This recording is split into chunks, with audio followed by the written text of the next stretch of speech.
जम्मू कश्मीर के साबिक सीएम फारूक अब्दुल्ला ने कहा कि भारत पाकिस्तान को आपसी बातचीत के जरिए कश्मीर का मामला हल करना चाहिए।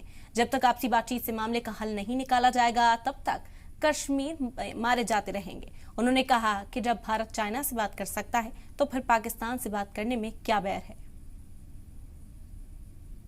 हम देख रहे हैं कि एक स्कूल जो 2000-3000 रुपए फीस चार्ज कर रहे हैं, तो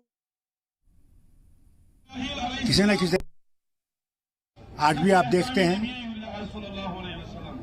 टेररिज्म शुरू है, गोलियां मारी जा रही हैं, फौजी मर रहे हैं, लोग मर रहे हैं, है या नहीं है? तो अगर सचमुच अमन आ गया है तो फिर ये क्यों हो रहा है? क्योंकि वो समझते हैं कि अभी भी इसका फैसला नहीं हुआ है। अब उसको कौन समझाएगा कि भैया किसी न किसी तरीके से बातचीत से हो सकता है। लड़ाई से आप देख रहे हैं यूक्रेन में क्या हुआ, अमेरिका को कुछ नहीं हुआ, यूरोप बर्बाद हो रहा है, इकोनॉमिकली बर्बाद हो रहा है, और मारे कौन जा रहे हैं?